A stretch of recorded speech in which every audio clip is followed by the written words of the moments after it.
Welcome to another episode of Raiders of the Unknown as part of the Mystic Skeptic radio group of programs. Our guest today is Micah Dank, and he'll be sharing with us some of his research. Can you give us a brief introduction to the topic? Sure. What I talk about is astrotheology, which is the astrology buried within the ancient holy texts.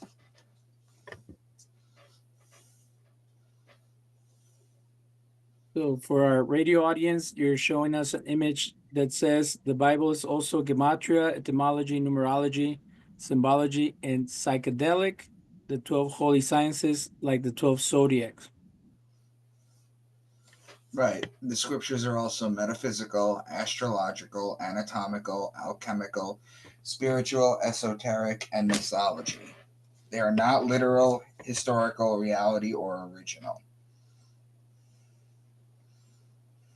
How did you come to these findings? Um, I just I came across this about 13 years ago, this science, and I just found it so interesting. So I just started diving deep into it. The deeper I got, the more I found. Go ahead and share the wisdom that you've been able to uncover. Okay, so what I'm going to do is I'm going to share. Can you see this presentation? Yes, right now you're highlighting astrological. Right, because that's what it is. That's what I'm going to share. Out of all these 12 sciences, I'm going to share the astrological. Now, is there a part of the audience that's going to be able to physically see this? Yes, for our radio and podcast audience, you can go to YouTube and look up Mystic Skeptic Radio, and it's going to be under the channel Raiders of the Unknown with the lion and the snake. Raiders of the Unknown, you said? Yes, that's the mystical part of our show, and then we have another one called Uncensored, which is politics and social topics. Okay. All right, so let's get started. So, what I'm going to do is I'm going to give you an example of numerology to start. John 21:11. So Simon Peter climbed back into the boat and dragged the net ashore. It was full of large fish, 153.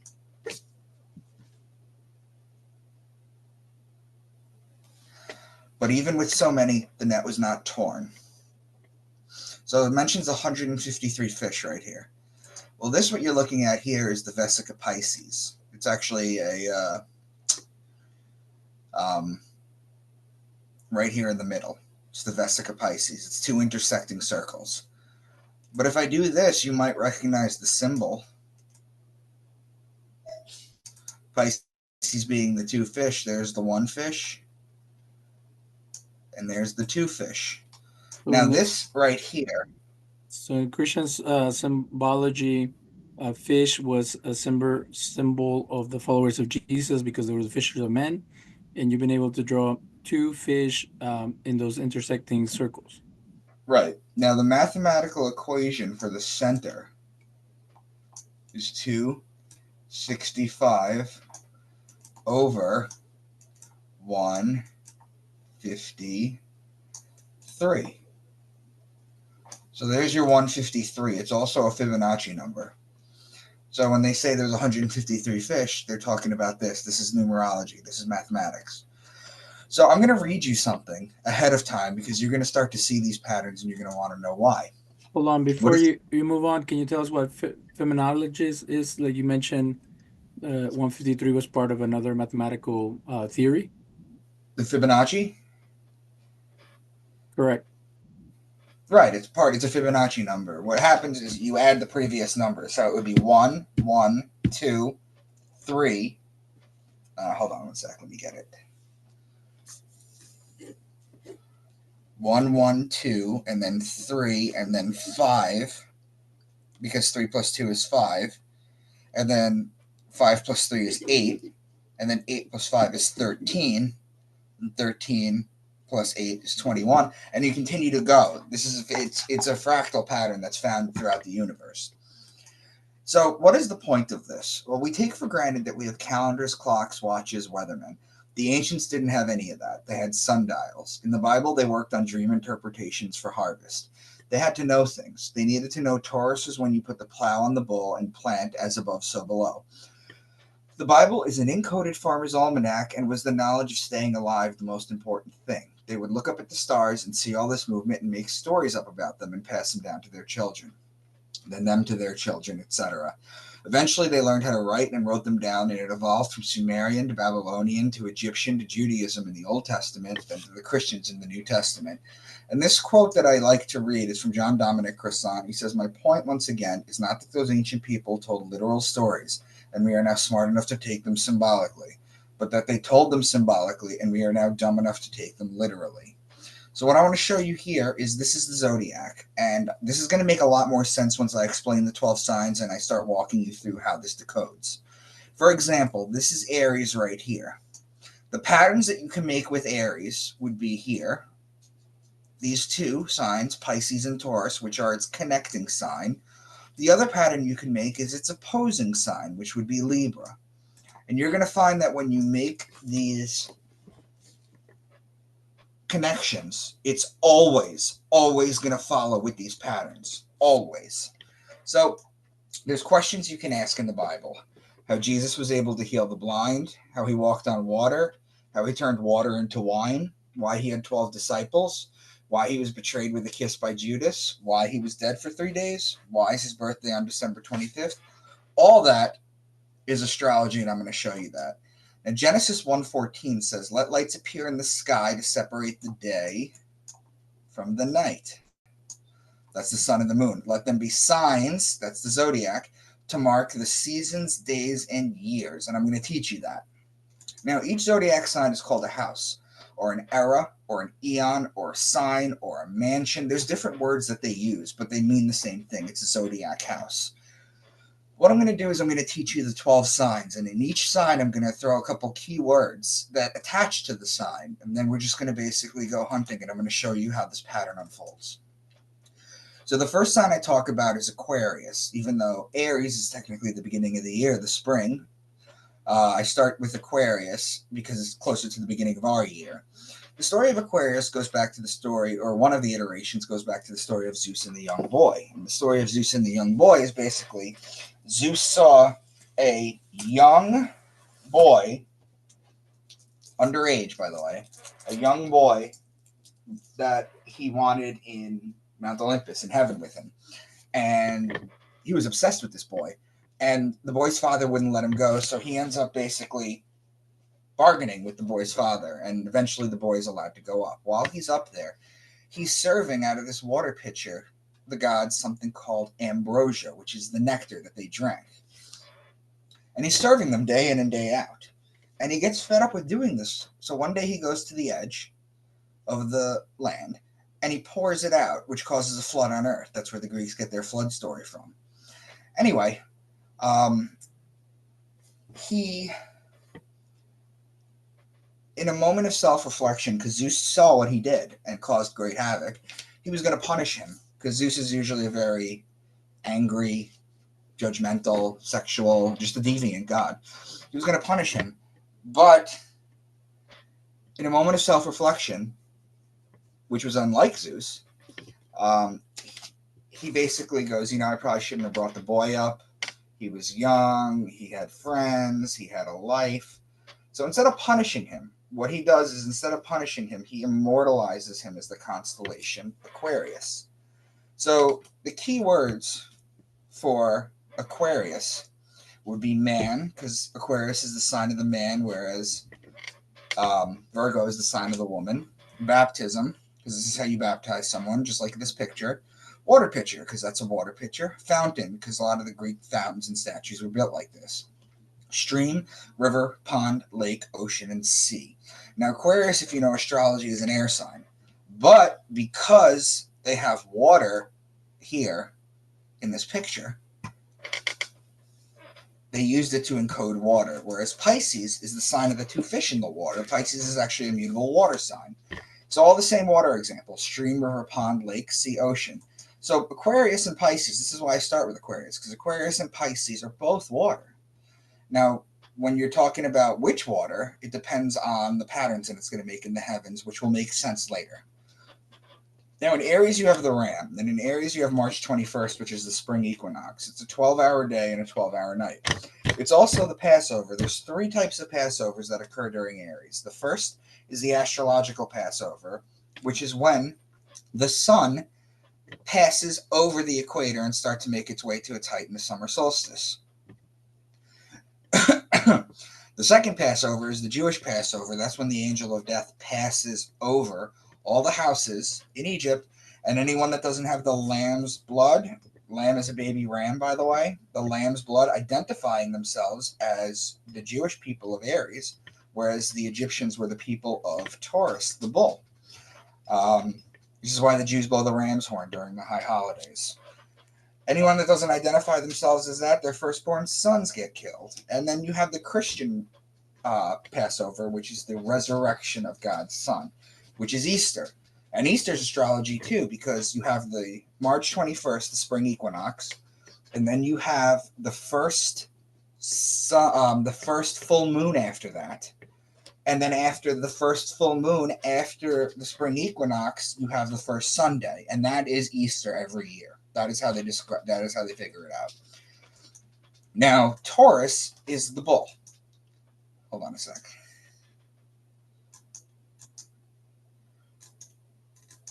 Taurus is the bull, and when you look at the sky and you see Taurus during the season where it's supposed to be, you know that you need to put the plow on the bull so that you can plant the seeds so you can harvest in Virgo and Libra, which we'll get to. So whenever you hear bull, ox, calf, or cow being the female bull, that's Taurus. Then Gemini is the twins. It's the story of Castor and Pollux Troy, which, by the way, we'll come back to those names later. Whose sister was Helen of Troy. It's the story of Achilles. It's another Greek story. So whenever you hear twins or brothers, that's Gemini. Then Cancer is the crab. The crab in the ancient Egyptian times was known as the scarab, the beetle. You actually get the letters crab from the word scarab too.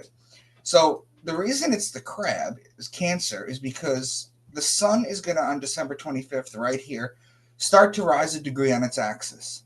On December 26th, an additional degree. December 27th, an additional degree. Now, this is not to scale what I'm doing. I'm just showing you what the sun does every day. Every day, it's going to rise an additional degree going through the signs until it makes its way to its height in the summer solstice. Then what it's going to do is for 3 consecutive days, it's not going to rise another degree or drop a degree, but for 3 days, it's going to take the exact same height as it did, which is the metaphor of the crab walking sideways because the sun walks sideways. Then on June 25th, it's going to drop a degree. June 26th, another degree. Now it's doing the inverse pattern, and every day it's dropping an additional degree. Now the sun is, the nights are getting longer, the days are getting shorter. When it hits December 21st, that is the winter solstice. The ancients used to look out into the sky on December 21st, and they noticed that the sun wouldn't crack the horizon. So they would say that the sun was dead. God's sun was dead. And then it's going to walk sideways for 3 days, just like it did in the crab, and suddenly God's sun was dead for 3 days. Whereas on December 25th, or the day that every God was born on, the sun comes back to life. It's born again. The risen sun, the light of the world, the risen Savior. And that's what the sun does. So that's why it's the crab. Now, Leo is the king. He's the lion. He's the king of the jungle. The ruling planet of Leo is actually the sun. So whenever you hear lion, lioness, or cub, that's Leo. Virgo is the woman holding the wheat stalk. Remember before when I said that you plant in Taurus? Well, the virgins would cultivate the wheat in Virgo in order to make the bread for the year. This is the beginning of the year. In the Egyptian times was the wheat harvest. The Jews changed it and it became Aries. That's the spring equinox. That's the true beginning of the year. But before it was the wheat harvest. And that's why a lot of people see Jesus was born September 11th, because that's in Virgo, because the sun comes to an end in Leo, and then a brand new sun is born to a virgin or a Virgo in Virgo. So whenever you hear woman or virgin, wheat, grain, seed, barley, corn, these are all grainy things that in the northern hemisphere they used to harvest thousands of years ago. That's what you're talking about. Now, Libra is the justice. It's the scales, it's the balance, it's the just one. The reason it's the justice is because it judges God's sun as it passes over the fall equinox and begins its descent into winter, into cold, into death.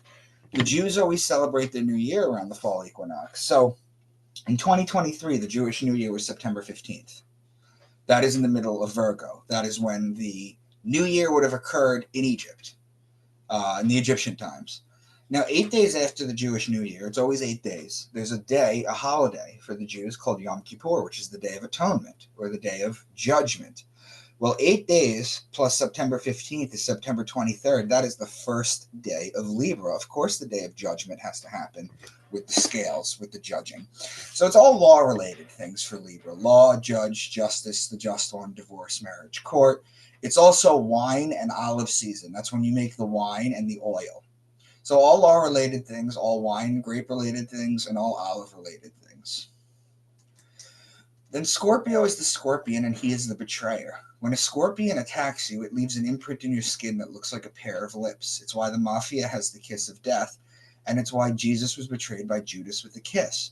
So the sun is judged in Libra, and it's betrayed in Scorpio, and then finally in Sagittarius, this is where the man with the bow and the arrow shoots the sun and inflicts further punishment on the sun, because the sun dies on December 21st, which I mentioned. That is the winter solstice. That is the last day of Sagittarius. So whenever you're talking about horse, bow and arrow, or horseman, that's Sagittarius. So astrotheologically, the death always occurs in Sagittarius on the last day. And then here's Capricorn, which is the goat. So if you envision that the sun starts climbing a degree a day, like I'm doing right here every single day, it climbs up what is known as the Great Mountain, or the zodiac. It's called the Great Mountain. And the reason it's a goat is because the mountain goats climb the mountain better than any animal out there. So that's why it's the goat. It's the beginning of the climb. So those are the 12 signs. Now, there are names for Jesus that he's given in church, which are all astrologically based off of what I just told you.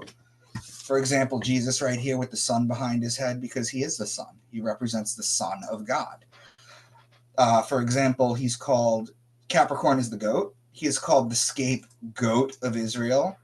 The sign of the man, Aquarius. When Jesus or the sun is in Aquarius, he is known as the Son of Man. Pisces, the two fish, as you mentioned earlier. Jesus is known as the fisher of men, and it's also why he feeds the masses with two fish. The ram in Aries, he is known as the Lamb of God, or the Good Shepherd. Cancer is the scarab, the beetle. St. Augustine called Jesus the good beetle. Leo, the lion, he is the Lion of Judah. The lady holding the stalk of wheat, Virgo, he is born of a virgin, and he is called the bread of life. Libra is the scale of justice. He's known as the just one. These are all names given to him in church that Christians call him. That's all astrological. He's betrayed in Scorpio with the kiss. He dies in Sagittarius on December 21st, and it's why he's worshipped on the Sunday. So let's just jump right into scripture here. Deuteronomy 32. He gave them, I'm going to highlight them. He gave them honey from the cliffs and olive oil from the rocky grounds. He gave his people butter from the herd and milk from the flock. He gave them lambs and goats. They had the best rams made from Bashan and the finest wheat.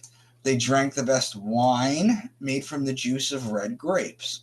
But Jeshurun became fat and kicked like a bull. So let's start with this. He gave them honey. Right here in the zodiac, in the sign Cancer right here, there is a group of stars called the Beehive Cluster.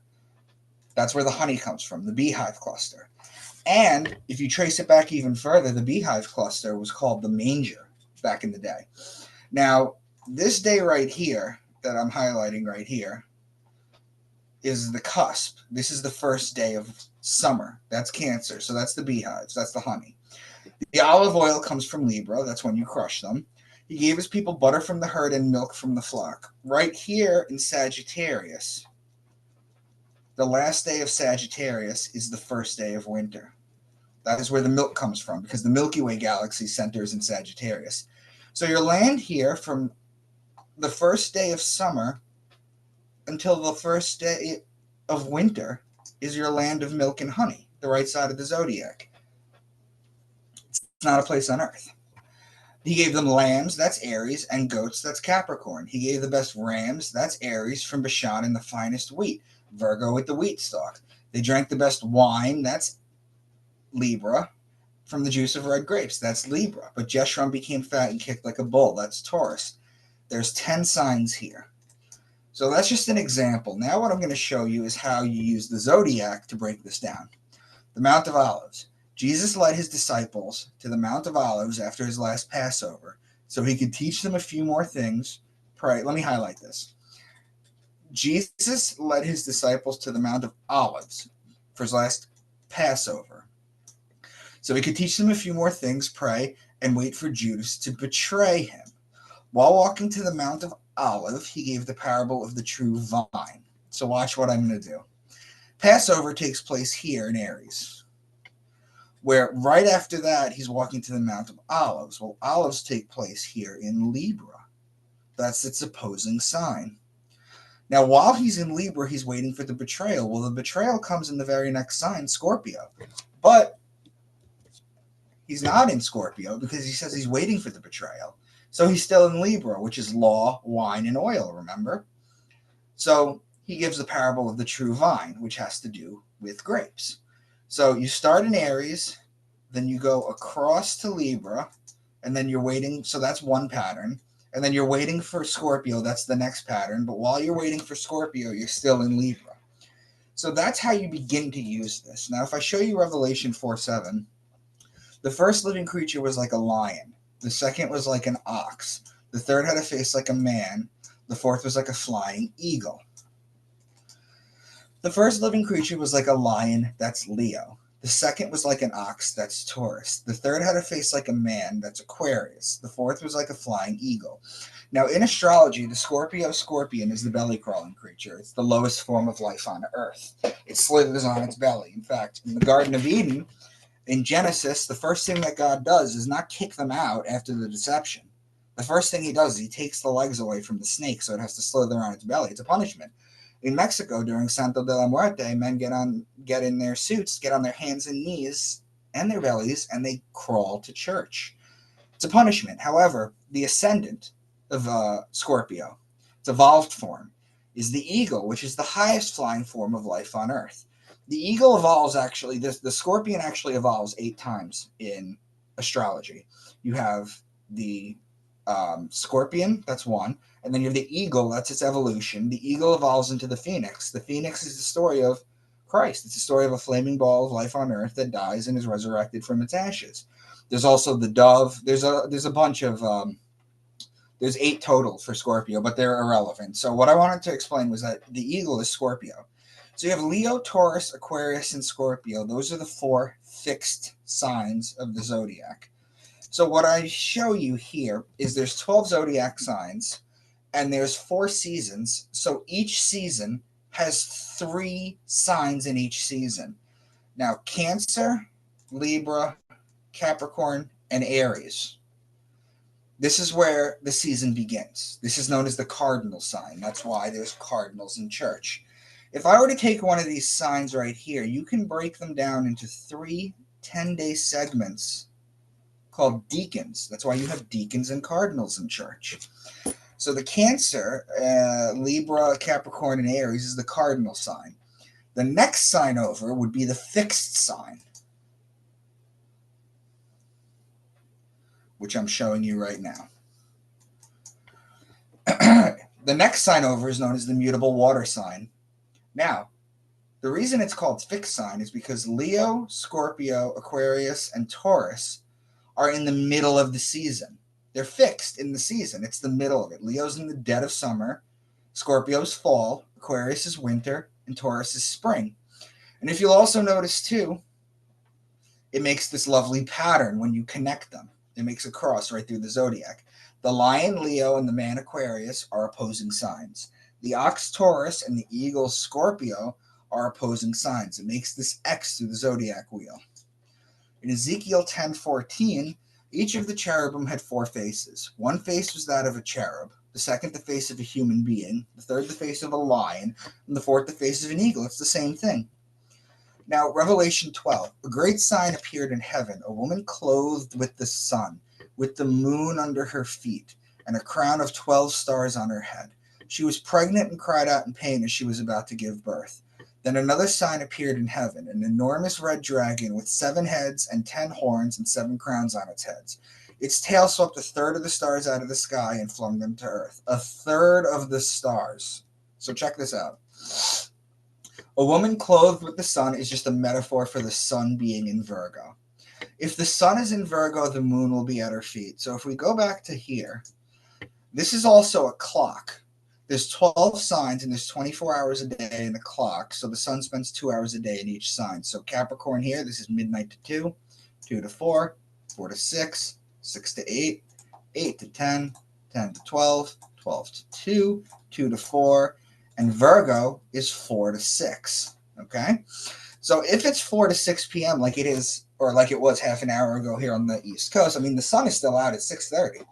So if the sun is in Virgo, the moon is at her feet. It's a metaphor. The moon is literally not at her feet. But if the sun is up, they say the moon is down. And if the moon is up, the sun is down. It's the same thing.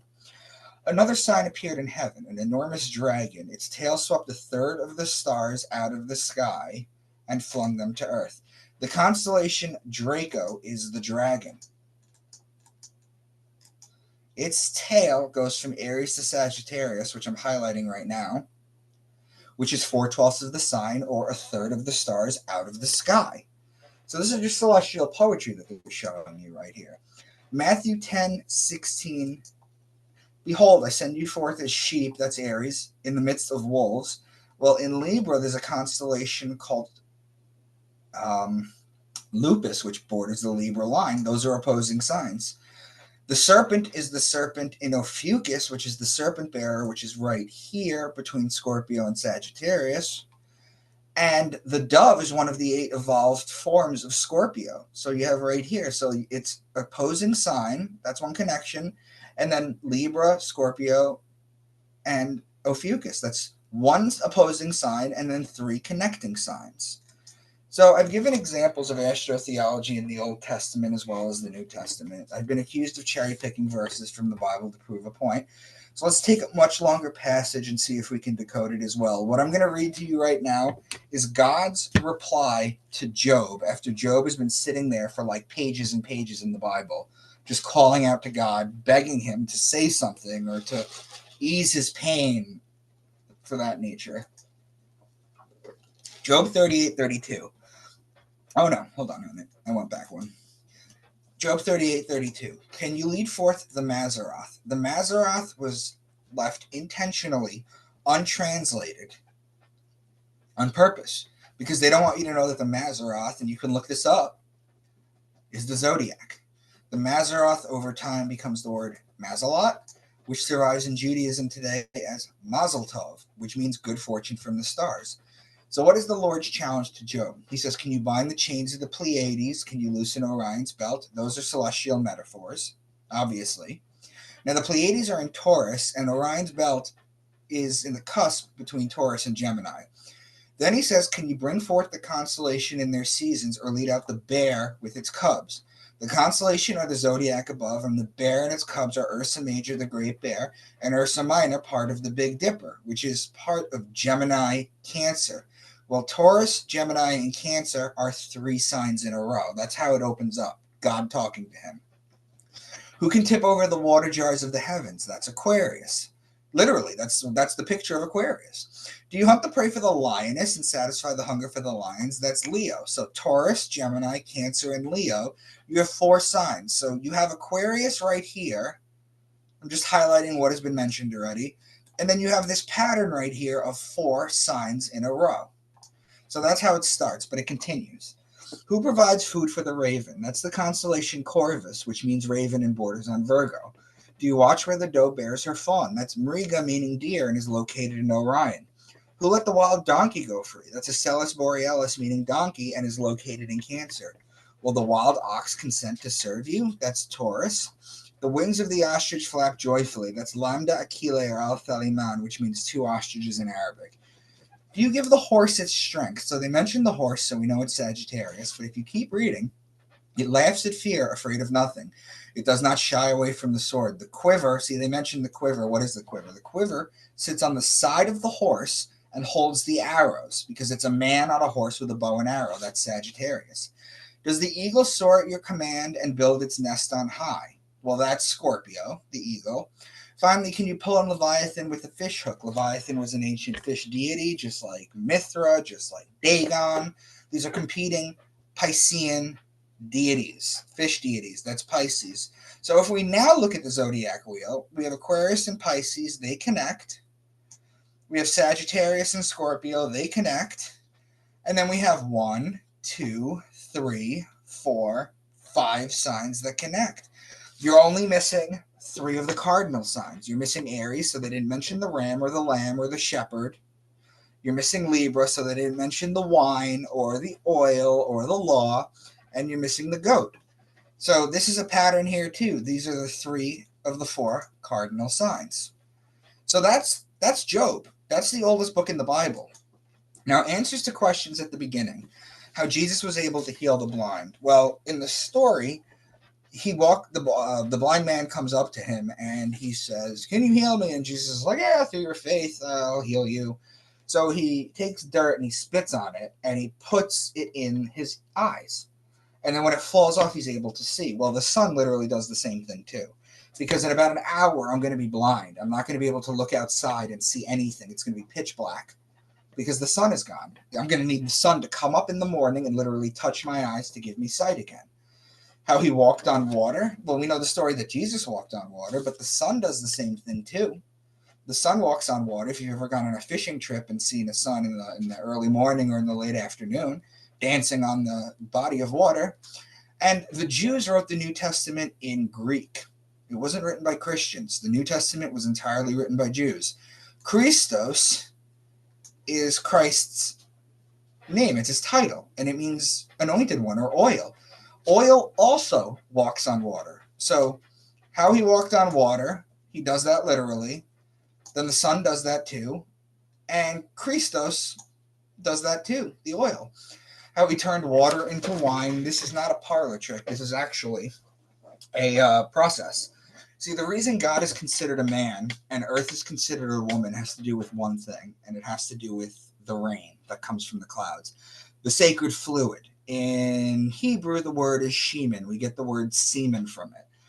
What happens is you have to think about it metaphorically. It's basically God's fluid ejaculates onto earth. And then from all this rain, her belly grows, and food grows, trees grows, vegetation grows, all sorts of things grow. So what happens is you plant in Taurus, the grapes, and then April showers bring May flowers. That's in Taurus too. That's the season. And then it rains and it rains and it rains. And then in Libra, you pick the grapes and make the wine. That's how you turn God's water into wine. Why he had 12 disciples, we can go over that real quick. So Scorpio would be Judas, right? The betrayer. Libra would be James, because he's called the just one. Aquarius, if you add the 13th sign, Ophiuchus, you can add John the Baptist. He's Aquarius. He's the man going around baptizing people. Gemini would be Thomas Didymus, because in Hebrew, the word ta'om, or ta'om, means twin, whereas Didymus in Greek means twin. So they're your 2 twins. That's Gemini.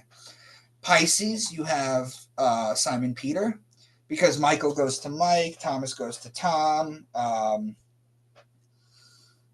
Basically, you can go on and on and on with those. Samantha goes to Sam. William goes to Will. But Simon doesn't go to Peter unless you understand astrology. See, Simon's job on Earth, he was a fisherman, so the fish are Pisces. The ruling planet of Pisces is a planet called Jupiter or Jew-Peter. So I'm giving you 5 examples right here. I'm not going to continue with it, but I just wanted to show you this about the 12 disciples. Each one of them has a story that links to it. Why he was betrayed with a kiss by Judas, we went over that. Why was he dead for 3 days? We went over that. Why is his birthday on December 25th? We went over that. Now, this science only works for people in the Northern Hemisphere, and there's a reason for that. The Egyptians, Jews, Christians, and Muslims are all based out of the Northern Hemisphere. For example, June 21st, the summer solstice, is actually the winter solstice in Australia and New Zealand, much of South Africa and South America. So what you're going to want to do is, here's Taurus right here. This is Taurus right here that I'm highlighting. This is when you see the bull, you put the plow on the bull and you plant. Because everything is reversed in the southern hemisphere, what you would do is you would just go to its opposing sign, just go across the zodiac wheel, and that would be Scorpio. That is when you plant in the southern hemisphere, since everything is reversed. So it doesn't stop there. It's not just random passages in the Bible that can be decoded this way. We're going to go through the entire book of Revelation to show how deep this runs. So let's start. Now, this is Revelation 4:7, and that is the four living creatures: the lion, the ox, the man, and the eagle. So we did this, so I'm going to skip it.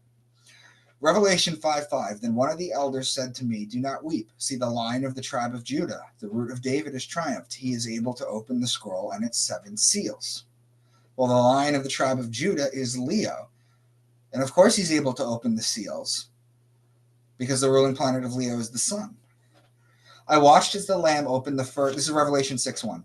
I watched as the Lamb, so that's Aries, opened the first of the seven seals. Then I heard one of the four living creatures. What are the four living creatures? They're the four fixed signs that I went over earlier. Say in a voice like thunder, "Come." Well, the Lamb is Aries, and of course Aries has to begin by opening the seals. It has to be the one that opens the seals because it's the beginning of the year.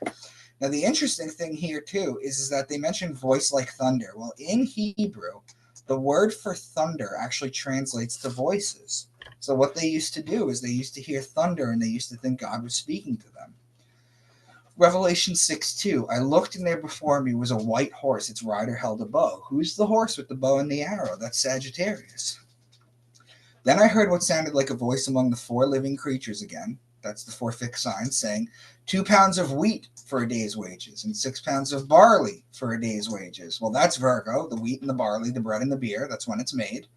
And do not damage the oil. That's Libra. And the wine. That's also Libra. So you have two examples of each. Well, Virgo and Libra are connecting signs on the zodiac. I watched as he opened the sixth seal. There was a great earthquake. The sun turned black like a sackcloth made of goat hair, and the whole moon turned blood red. Well, the goat is Capricorn. And if you follow, the reason they're put together like this is that if you follow Capricorns to its opposing sign, that's Cancer. Cancer is ruled by the moon. So that's why they're teaching you astrology.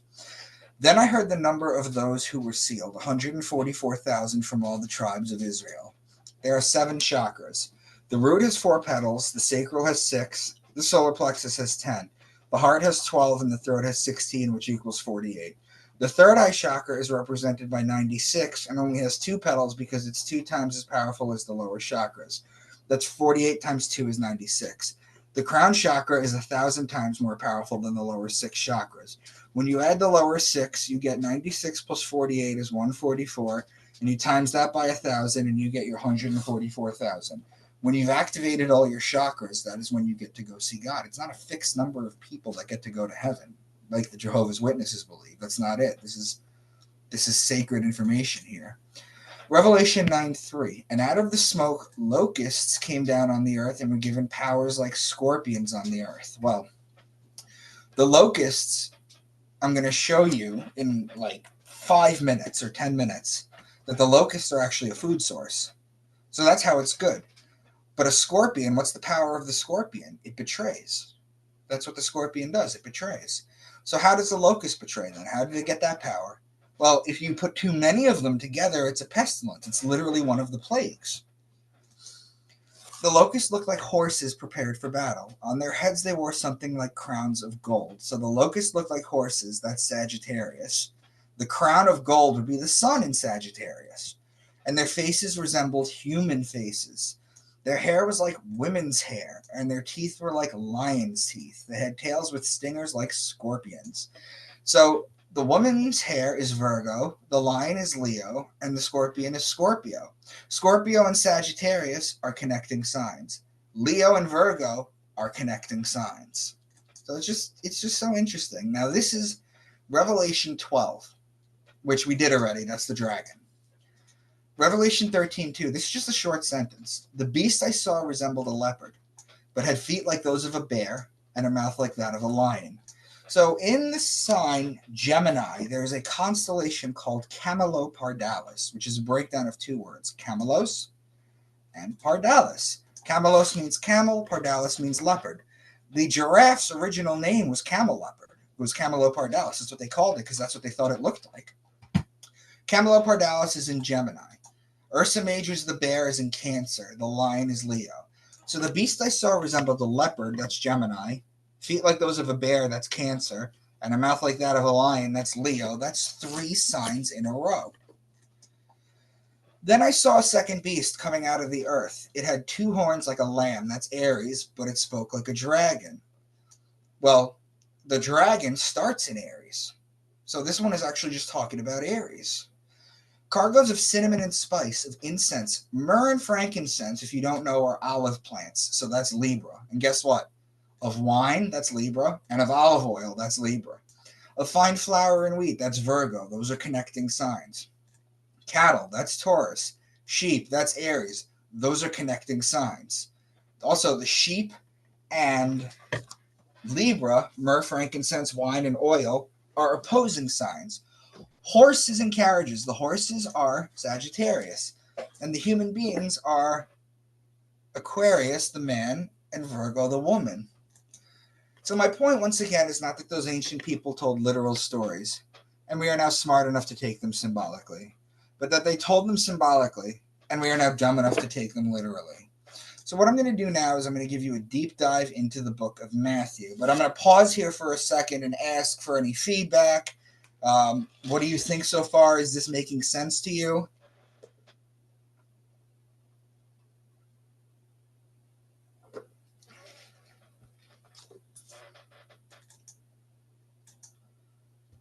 You there?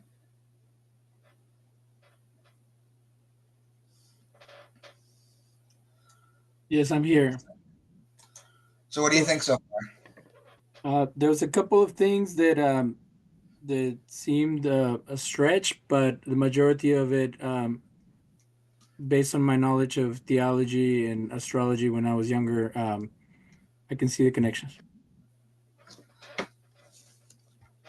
Okay. So here we go. Book of Matthew. Matthew 3:2. Repent of your sins and turn to God, for the kingdom of heaven is near.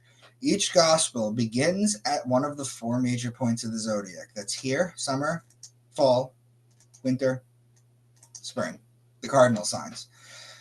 The 2 solstices and the 2 equinoxes, when connect, form a cross. This is the cross of God's Son that he carries with him to his death.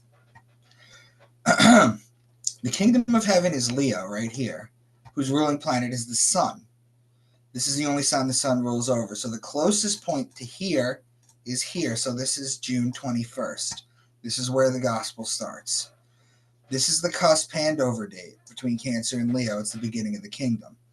Matthew 3:4. John's clothes were woven from coarse camel hair, and he wore a leather belt around his waist. For food, he ate locusts and wild honey.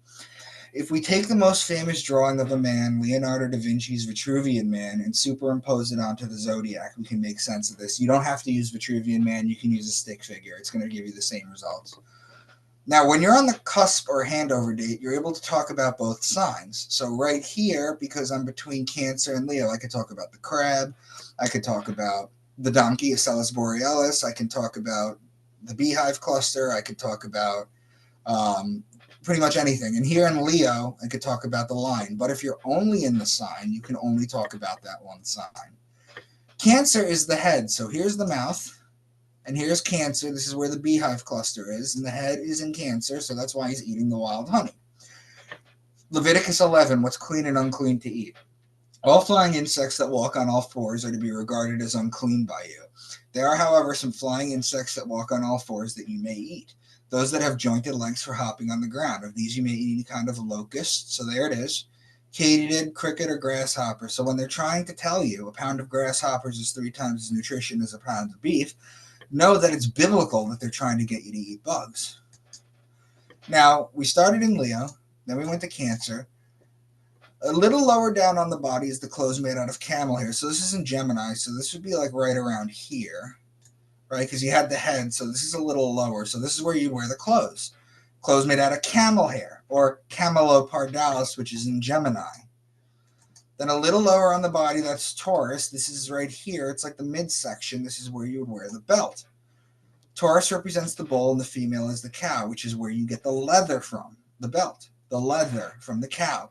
Regarding the belt, Orion's belt sits right here between Taurus and Gemini. So Taurus, Gemini, Cancer, Leo. That's 4 signs in a row that they're opening it with. Next would be the baptism. So how are we going to go from the beginning right here of Leo to a water sign? Well, you just go across the zodiac to touch it, to touch Aquarius. Now, the man with the water pitcher in Aquarius is personified as John the Baptist with the water. It's important to note, too, that John the Baptist and Jesus are always exactly 6 months apart. When you think about the fact that Jesus is born on December 25th, which is right here, and John the Baptist must be born on June 24th, which if you look at a Catholic calendar, you'll find St. John's Day is always June 24th. Now, you'll also see here the sun rises a degree a day every single day, and here it goes down a degree every single day, which is why in John 3:30, John says he must increase, but I must decrease. And I mentioned again, it's why St. John's Day is exactly 6 months to the day of the birthday of Jesus. So the next story is the temptation of Jesus. So we're going back here. July 24th. Well, this is simple. He's tempted for 40 days by the devil. So count 40 days, and it'll take you into Virgo. The lady with the wheat stalk. What is the very next passage? Matthew 4:3. If you are the Son of God, tell these stones to become loaves of bread. Here we see mention of the bread, which tells you that the sun is in Virgo. So we were at Cancer, Cancer, Leo, Virgo, and now you're in Libra, because Matthew 5:17 and 22. I did not come to abolish the law, that's Libra, and if you are even angry with someone, you are subject to judgment, that's Libra. So you have 4 signs in a row here, and you had 3 signs in a row going this way, so this opens with 7 signs total. Matthew 7:15, 16. Beware of false prophets who come disguised as harmless sheep, that's Aries right here. And can you pick grapes from the thorn bushes? Well, that's right here, that's in Libra. The sheep are in Aries and the grapes are in Libra. Once again, they are opposing signs. Moving along, Matthew 13, later that same day, Jesus left the house. So he's walking down the zodiac and he leaves the house to sit between or beside the lake. So here are the 2 water signs. So to sit beside the lake, you have to be between both of them. Because if he was in the lake, he'd be in one of the 2 signs, but he's sitting beside them. Now, if you follow this opposing sign, Leo to Virgo, so you're touching Virgo, so you can talk about Virgo. The next parables are the wheat and the weeds, the mustard seed, and the yeast. So just in case you think that's not the case, all you're going to have to do is go back and find the opposing sign again. You're touching Pisces now with the fish, and you get the fishing net parable. Gemini is the sign of 2 men, technically twins. However, there's just a short mention of brothers in the next passage. He's just the carpenter's son, and we know Mary, his mother, and his brothers, James, Joseph, Simon, and Judas. This ends right here, the end of Gemini. Why? Because if you follow it to its opposing sign, this right here is the day of death. This is December 21st. This is the end of Sagittarius. What is the very next story in the Bible? It's the death of John the Baptist. As I've mentioned previously, death comes at the end of Sagittarius. So I'm just going to pause and show you how scripture is written now. Let's take this sentence, which sounds like it could be in the Bible but isn't.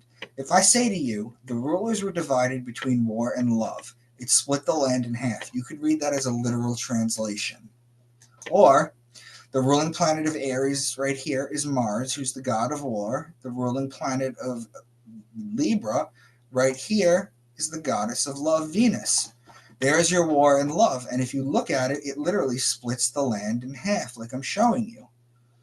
It's just a simple keyword cipher that they used to build stories around. Matthew 14, 17, and 32, but we only have 5 loaves of bread, that's Virgo, and 2 fish, that's Pisces. Well, guess what? Pisces is literally 2 fish, and Pisces and Virgo are opposing signs. This is the cross of God's Son. We were just in Virgo with the bread, remember? And now next is Libra, which is law, wine, and oil, remember? What stories do we get now? The story of the temple tax, that's law. The unforgiving debtor, that's law. Divorce and marriage, that's law. And the parable of the vineyard worker, that's wine. That's all in Libra. Virgo and Libra are connecting signs. Next is Scorpio, the betrayer. This is where Judas betrays Jesus with the kiss. So Virgo, Libra, Scorpio, that's 3 signs in a row. And then next is Sagittarius. So now it's 4 signs in a row, and he dies at the end of Sagittarius. Astrology is a language. If you understand this language, the sky speaks to you. So are you starting to see the great implication of this so far? This means that at the very, very, very least, the Bible is not meant to be taken literally. So let me read this to you one more time. What is the point of all this? We take for granted we have calendars, clocks, watches, weathermen. The ancients didn't have any of that. They had sundials. In the Bible, they worked on dream interpretations for harvest. They had to know things. They needed to know Taurus is when you put the plow on the bull and plant as above, so below. The Bible is an encoded farmer's almanac, and was the knowledge of staying alive the most important thing. They would look at the stars and see all this movement and make stories up about them and pass them down to their children, then them to their children, etc. Eventually, they learned how to write and wrote them down, and they evolved from Sumerian to Babylonian to Egyptian to Judaism in the Old Testament and to the Christians in the New Testament. My point, once again, is not that those ancient people told literal stories, and we are now smart enough to take them symbolically, but that they told them symbolically, and we are now dumb enough to take them literally. So just to show you that we used to know this stuff, let me read you a couple of quotes about how the U.S. was not founded as a Christian nation. Christianity is the most perverted system that ever shone on man. That's Thomas Jefferson. I have found Christian dogma unintelligible. That's Benjamin Franklin. This would be the best of all possible worlds if there were no religion in it. That's John Adams. The Constitution is the guide which I will never abandon. That's George Washington. But it goes on. And the day will come when the mystical generation of Jesus, by the Supreme Being as his father in the womb of a virgin, will be classed with the fable of the generation of Minerva in the brain of Jupiter. That's Thomas Jefferson in a letter to John Adams. What influence, in fact, have Christian ecclesiastical establishments had on civil society? In many instances, they have been upholding the thrones of political tyranny.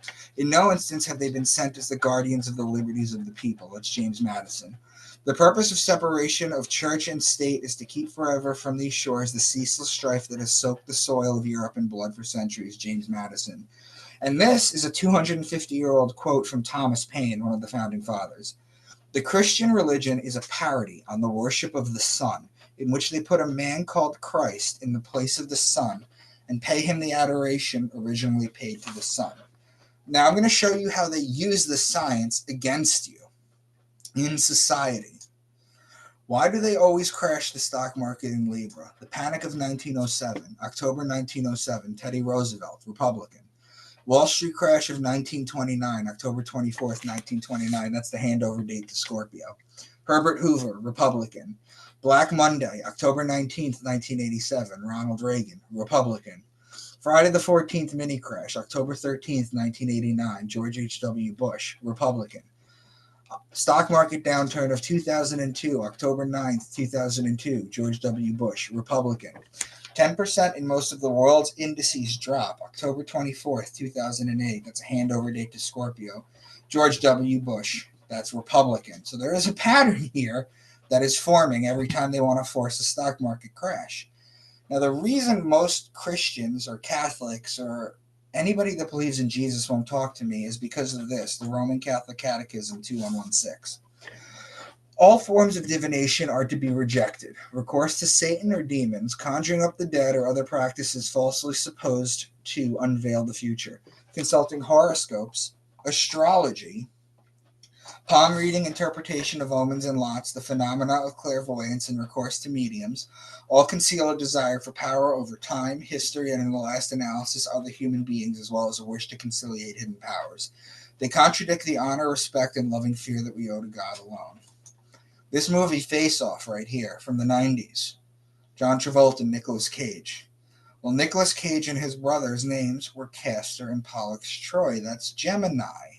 That's literally the names. I told you we'd revisit them. John Travolta's character's name is Sean Archer, and the archer is Sagittarius, the man who's the archer, the bow and the arrow. These are opposing signs. Harry Potter. There's a ton of characters in Harry Potter that are named after stars or constellations. You have Draco Malfoy, Pollux Black, Sirius Black, Andromeda Black, Regulus Black, Arcturus Black, Cassiopeia Black, Orion Black, and Cygnus Black. Algol is a fixed star in Taurus. It's got a lot of demon connotations to it. If you start studying deep into astrology, it's known as the demon star.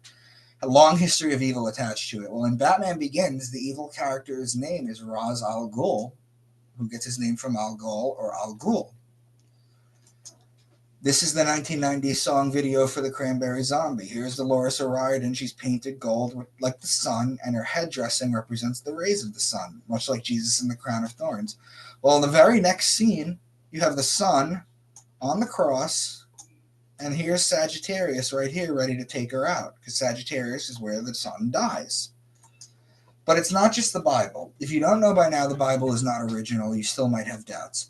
Here is 6,000 years of ancient holy texts going from 5 Sumerian tablets, the Babylonian Enuma Elish and the Code of Hammurabi, which is where the Jews get their punishments and code of ethics from, to the Egyptian Book of the Dead, to the Gnostic texts, all of them, to the Quran, to the Book of Mormon. I'm still working on the Apocrypha, the Ethiopian Bible, and the Colburn Bible, but they're all the same. So let's start with the Epic of Gilgamesh.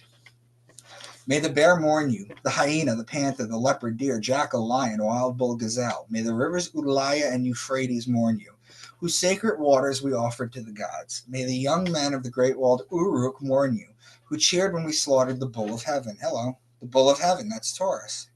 May the farmer mourn you, who praised you to the skies in his harvest song. May the shepherd mourn you, who brought you milk. May the brewer mourn you, who made you fine beer.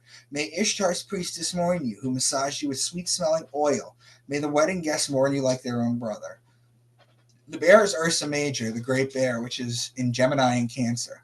The leopard is Camelopardalis, which is in Gemini. Mariga is the name for the deer, which is located in Orion, which is between Taurus and Gemini. The lion is Leo, the wild bull is Taurus, the rivers are Pisces, the water sign that signifies the water. The bull of heaven is Taurus, the shepherd is Aries, as previously mentioned. The milk comes from the Milky Way galaxy, whose center is in Sagittarius. The brewer and the fine beer is from barley, which is harvested in Virgo. Ishtar's priestess is Virgo, the woman. The sweet-smelling oil is the oil from Libra. The mourning like their own brother is Gemini, the brothers. The only 2 signs that are missing out of this passage is Scorpio. So none of the evolutions of Scorpio. That'd be like Scorpio, the phoenix, the eagle, the dove, for example, and Capricorn, the goat. Well, Scorpio and Capricorn are the only 2 missing. So, Astrotheology in Enki and the World Order. Father Enki, engendered by a bull, begotten by a wild bull. A great dragon who stands in Eridug. A grove of vines extending over the land, where stags are born, where wild goats are born, in meadows. You close up the days and make the months enter their houses. The bull is Taurus. The dragon and its tail goes from Aries to Sagittarius. The stag is the deer, which is in Mariga, which is in Orion, which sits between Taurus and Gemini, and the goats are Capricorn. Gemini, Taurus, Aries, Pisces, Aquarius, Capricorn, Sagittarius. 7 signs in a row. In a row. Enki and Nirsaja. In Dilmun, the raven was not yet cawing, the partridge not cackling, the lion did not slay, the wolf was not carrying off lambs, the dog had not been taught to make kids curl up. The raven is the constellation Corvus, which means raven and borders Virgo. The lion is Leo. Leo and Virgo are connecting signs. The wolf is a constellation Lupus, which borders Libra. That's 3 signs in a row. The lamb is Aries, which is the wolf's opposing sign. The dog is Canis Major, which is 11 stars. Cancer, Leo, Virgo, and Libra are 4 signs in a row. These are Sumerian tablets that are 6,000 years old, by the way. Inanna's descent to the netherworld, and I'm just giving one example of each, or maybe 2 or 3 at most. I'm just giving one example, but I have all the text broken down. She took the 7 divine powers. She had placed twin egg-shaped beads on her breast. After 3 days and 3 nights had passed, and the other, the life-giving water. They will offer you a river full of water. They will offer you a field with its grain. They eat no fish. The 7 of them poured the milk. They would not let the shepherd play the pipe. He turned his feet into snake's feet, in the beer house and the tavern. The 7 divine powers are the 7 sisters, or the Pleiades, that's in Taurus. The twin is in Gemini. Those are connecting signs. The life-giving water is Aquarius. That's what it is. That's what a baptism is. It's literally the sign of Aquarius. It's a man pouring the water, the holy water, out onto someone. The river full of water is Pisces. I told you the waters, based on the words that they use, the waters would be explained. Aquarius and Pisces are connecting signs. The field and its grains are Virgo. Pisces and Virgo are opposing signs. The fish are Pisces as well. The milk comes from the Milky Way galaxy, whose centers in Sagittarius. Sagittarius and Gemini are opposing signs. The shepherd is Aries. So far, we have Aquarius, Pisces, Aries, Taurus, and Gemini. We have 5 signs in a row. The snake is Ophiuchus, which sits in sidereal in between Scorpio and Sagittarius. The beer house is Virgo. Enki's journey to Nibiru. And it's important to know that it's not Nibiru, it's Nibiru. There's a difference. They're 2 separate places. Its eaves roar like a bull. Your lock has no rival. Your bolt is a fearsome lion. Your roof beams are the bull of heaven. Your vault is a bull raising its horns. Your door is a lion who seizes a man. Your staircase is a lion coming down on a man. Rising sea without a rival, mighty awe-inspiring river which terrifies the land, a lion in the midst of the Abzu. The Suhar carp play among the honey herbs. Enki had oxen slaughtered and had sheep offered there lavishly. Enki reached for the beer and had emmer wheat beer pressed out. The bull is Taurus, the bull of heaven. The lion is Leo, the man is Aquarius. Aquarius and Leo are opposing signs. The carp is Pisces, and the honey is in the beehive cluster, which is in Cancer. Aquarius and Pisces are connecting sign. The sheep is Aries. Aquarius, Pisces, Aries, and Taurus are 4 signs in a row. The beer, wheat beer, is Virgo. Virgo and Pisces are opposing signs. Leo and Virgo are connecting signs. Cancer and Leo are connecting signs. Cancer, Leo, and Virgo are 3 signs in a row. I mean, again, 6,000-year-old tablets here. So the only 3 signs that are missing here are Gemini, the twin, Sagittarius, the man on the horse, and Capricorn, the goat. But guess what? In the missing signs, Gemini and Sagittarius are opposing signs. Sagittarius and Capricorn are connecting signs. So even the missing signs form patterns in the heavens. There are countless other Sumerian texts. I only gave you 5 examples to show the pattern. The Enuma Elish. Then Tiamat enlisted a horned snake, a Meshusu dragon, a mad dog, and a scorpion man, half fish, half man, half bull. The horned snake is Ophiuchus, a dragon. Draco the mad dog is the dog star Sirius. The scorpion man is Scorpio, Aquarius mix. Half man, half fish is Aquarius Pisces border, which blends the fish and the man sign, and the half man, half bull, which is half Aquarius, half Taurus. The Code of Hammurabi. If a man had stolen an ox, or sheep, or ass, or pig, or ship, whether from the temple or the palace, he shall pay 30-fold. The man's sign is Aquarius, the ox is Taurus, the sheep is Aries. The ass is a Celis Borealis, or donkey, located in Cancer, and the pig is a constellation called Porcus. The ship is a constellation called Argo that goes from Cancer to Scorpio. That's 7 signs total. The Egyptian Book of the Dead. O mighty of knives, lady of the 2 lands, the one who smashes the enemies of the weary-hearted one, the one who does what is wise, the one free of wrong. The name of its gatekeeper is Long-Horned Bull. What is to be said when arriving at the 5th portal? Words spoken by the Osiris Ani, the Vindicated, O fiery one, mistress of heat, the joyful one, the one whom the entities of the bald-headed do not descend, the one who asks that something be given to her without the swift of glance entering into her. The name of its gatekeeper is one who spears the disaffected. The lady is Virgo, the woman, and the long-horned bull is Taurus, the bull. Okay, so I have another example here. Chapter for becoming Ta, eating bread, drinking beer, purifying the hinder parts, and being alive in Heliopolis. What will you live on, say the gods and spirits to me? I will live and have power through bread. Where will you eat it, say the gods and spirits to me? I will have power and I will eat it under the branches of the tree of Hathor, my mistress, who made offerings of bread, beer, and corn in Heliopolis. Well, the bread, the beer, and the corn was all harvested up there.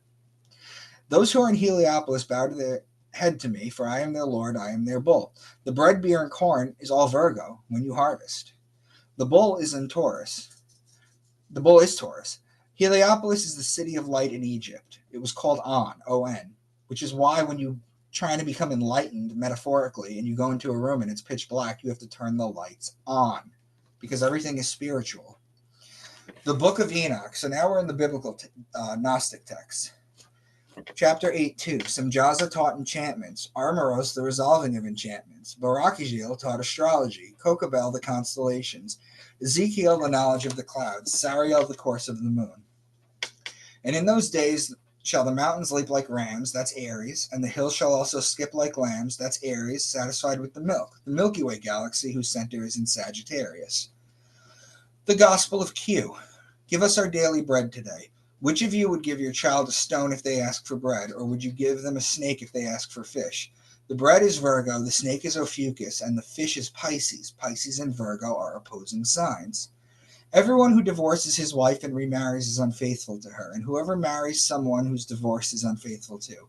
Which of you, if you had 100 sheep and lost one of them, wouldn't leave the 99 in the hills and go after the one that got lost? Well, divorce, marriage, court law is all Libra. The sheep is Aries. Those are opposing signs. The secret gospel of John. Sophia saw what her desire produced. It changed into the form of a dragon with a lion's head. So the dragon begins in Aries and goes to Sagittarius. The lion's head is Leo. Well, Leo and Aquarius, which is part of the dragon, are opposing signs. The Gospel of Thomas. Happy is the lion that a man will eat. The lion will become a man. Cursed is the man whom the lion eats, for that lion will become a man. They're talking about ingesting animals and their components will become part of you or you a part of them. However, in astrology, the lion is the sign Leo, the sign of the man is Aquarius. They are opposing signs of the zodiac. It's the same way that you get the story of Daniel and the lion's den in the Bible. Man is like a skilled angler who casts his net up and draws it up full of fish. They're talking about man, Aquarius, and the sign of fish, Pisces. They're connecting signs. If I were to explain to you mermen and mermaids, a merman would be the man Aquarius and Pisces, its connecting sign. You mix them, that's what you get. If you want a mermaid, you get Pisces, the fish, and Virgo, its opposing sign. They have plenty of things here too. Sagittarius times 2 is jousting. Taurus, the bull, and Aquarius is bull riding or bullfighting. Aquarius, Pisces is fishing. Lion taming, Leo and Aquarius, those are opposing signs. I mean, you can literally just go through this 1,000 times and find different ones. Now, Gospel of Mary Magdalene is the Gnostic text. Mary questioned her master, at the end of an eon will all matter be destroyed. Each zodiac sign is considered a house. So the house of Aquarius, the house of Pisces, each sign is also called an eon. I mentioned that much earlier. The Gospel of Philip. When he came to his disciples in splendid glory on the Mount of Olives, he wasn't small. He became great and made his disciples great, so they could see him in his greatness. On that day, he said in gratitude, "You who have united perfect light with Holy Spirit, unite us with the angels as well. Don't scorn the Lamb. Without him, it is impossible to know the King. No one may visit the King without robes of light." So the olives are Libra, and the Lamb is Aries. Those are opposing signs. The Good Samaritan gave wine and oil to the weak man. Both wine and oil are Libra. The Gospel of Judas. A nearby lake of still waters quenched our thirst. The place reminded us of David's famed shepherd psalm, "Our souls are restored." The lake of still waters is Pisces the water. The shepherd is in Aries. Those are connecting signs. The Gospel of Emmanuel, discovered by Billy Meyer. This is not astrotheology. This is just something interesting that I came across. The Earth can nourish and support 500 million people of all the human races. But if these laws are not followed, in 2,000 years, 10 times 500 million or 5 billion people will exist and the Earth will not be able to support it anymore. This was discovered in 1963. Check the population of the Earth at that point. But where have we heard the 500 million? What was created in 1980? The Georgia Guidestones. Maintain humanity under 500 million. This is where I believe all this talk of 500 million, 500 million, 500 million from the World Economic Forum, from the elites comes from. It comes from this specific gospel. Truly I say to you, okay, so I have another example from this gospel. Truly I say to you, from now on I will no longer drink of the fruit of the vineyard, that's Libra, nor eat of the bread until I drink and eat again with you after my affliction. The bread is Virgo. Libra and Virgo are connecting signs. The Quran.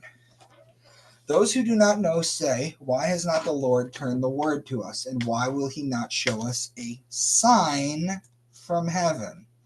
Similar words were spoken by those who came before them. Their hearts are alike. We interpret the signs for those who are committed with their faith with all their soul.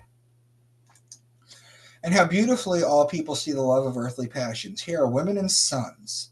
There are mountains of gold, of silver and gold, and marked horses and herds of cattle on a plowed field. The women are Virgo, the sign of the woman. The sons are the boys in Gemini. Horses are Sagittarius, and the cattle is Taurus. A plowed field is Taurus as well. Taurus and Gemini are connecting signs. Gemini and Sagittarius are opposing signs. Verily in the creation of earth and sky, and in charge of day and night. Here are the hidden signs for those who have intelligence. And among them are those who only pretendingly listen to you. We put a cover on their hearts so that they would not understand it, and we cover their ear with deafness. And even if they see all the signs, they will not believe them. I mean, it's unbelievable. This is the Quran. This is what people are killing each other over. He is the one who brings down water to you from the sky. Remember earlier I was talking about God bringing down the water, the shemen, the sacred fluid? And with it we give plants of all kinds to grow. And with it we grow shoots of cereals, from them we grew grains, sitting in an ear of a dent side by side. From the date palm, its ovaries, bunches of fruits hanging low, gardens of vines, olives, pomegranates, which in many ways are so similar, yet so different from each other. When fruits appear on them, rejoice in how they are poured and ripen. Truly in this are hidden signs for those who believe in God. Well, so what are the signs? Well, the grains are planted in Taurus, then April showers bring May flowers, the one who brings the water from the sky. The grains grow, reap in Virgo, gardens of vines and olives. Grapes and olives are pressed in Libra. This is what you need to know. And whoever wants to own a beautiful garden of date palms and vines, which is washed by abundant streams, where for his pleasure all kinds of fruit, while old age befalls him, and the children are weak, so that a fiery whirlwind falls on the garden and swallows it all to ashes. So the Lord explains his signs so you can understand. The vines are vineyards in Libra, and the streams are the streams and the water signs of Pisces and Aquarius. Now, they all talk about the 72 virgins, right? That's what we know them to do. The extremists, they do it because they believe they're going to have 72 virgins in heaven. But the 72 virgins are actually astrology, because if you know astrology, there's a sign called 70 Virginis, which borders Virgo. So that's the 70. Then Virgo is the 71st. Plus the virgin you marry on earth is 72. Those are the 72 virgins. It's all astrology. Now, I know that they'll say, or I've heard from Muslims before, that you're allowed to take multiple wives. And that's true, but there is a caveat to that. This is why not a lot of Muslims do this. The reason that they say that is because you have to be able to financially support all of them, and most people can't. So the Book of Mormon. Nevertheless, I went forth, and as I came near unto a house of Laban, I beheld a man, and he had fallen to the earth before me, for he was drunken with wine. That's Libra. And I also thought they could not keep the commandments of the Lord according to the law of Moses, save they should be the law. Well, both wine and lawly things are Libra. And after the house of Israel should be scattered, they should be gathered together again, or in a fine, after the Gentiles had received the fullness of the gospel. The natural branches of the olive tree, or the remnants of the house of Israel, should be grafted in or come to the knowledge of the true Messiah, their Lord, their Redeemer. Therefore remember, O man, for all thy doing shall that be brought into judgment. Both olives and judging are Libra. And my father said he should baptize in Bethabara beyond Jordan. And he also said that he should baptize with water, even that he should baptize the Messiah with water. And after he had baptized the Messiah with water, he should behold and bear record that he had baptized the Lamb of God, who should take away the sins of the world. Baptism is literally Aquarius, and the Lamb of God is Aries. And I looked and beheld the Lamb of God, that he was taken by the people, yes, so the Son of the everlasting God was judged of the world, and I saw him bear record. The Lamb of God is Aries, the Son of God is the Son of Man, Aquarius. Judging takes place in Libra. Libra and Aries are opposing signs. Again, my point once again is not that those ancient people told literal stories and we are now smart enough to take them symbolically, but that they told them symbolically and we are now dumb enough to take them literally. The German philosopher Arthur Schopenhauer once said that all truth passes through three stages. First, it is ridiculed. Second, it is violently opposed. Third, it is accepted as being self evident. So, do you understand the great implication here? What is more likely? That all the Western ancient holy texts that we take for granted are living, breathing books and that revelation keeps coming true? Or that the ancient elites have encoded all our texts this way and are tailoring events that people can interpret them as true? And my website is debunkmywork.com. On it are all my social media connects, my books, and everything that I talk about, including this kind of stuff. If you go to debunkmywork.com, there's a way to reach out to me at the bottom of the page or through social media. And yeah, like I said, I needed about 80 minutes to go through this, but that's 6,000 years right there. So, what do you think? With all due respect, there's a lot of stuff to debunk. Oh, yeah, I would love to hear you do that. So I'll be posting on the body of the video my concerns, and again, it's just for friendly debate because one thing that we've tried to do in our show is challenge parallelomania, where every religion is connected to every other religion and everything has a common origin. And there is some of that, but some of these systems were created in opposition or in conflict with each other. So the biggest thing that I can say is that uh, which zodiac are you talking about? Because there was a zodiac that was from the Mesopotamians, and then you can say that it was turned into the Greek zodiac. Um, Well, it's do you? actually only the zodiac itself has pretty much stayed the same, except when it hit Egyptians. The two changes were the scarab for the crab, and the Sphinx was in place of Leo the lion, but the zodiac has pretty much stayed the same. So, which deity do you think revealed the zodiac and connected it to the Bible, the Quran, and the Book of Mormon? I think they're all written by the same people. The same people have written all these books. But did they receive some type of revelation from the the ancients, the gods, the Wait, aliens? I'm more interested in what is there. I would love to hear you debunk because I created my website debunk my work. There has not been one single person that has made a video on YouTube debunking this or calling me out or wanting me to talk to them about this. There's not been one single email that I've met.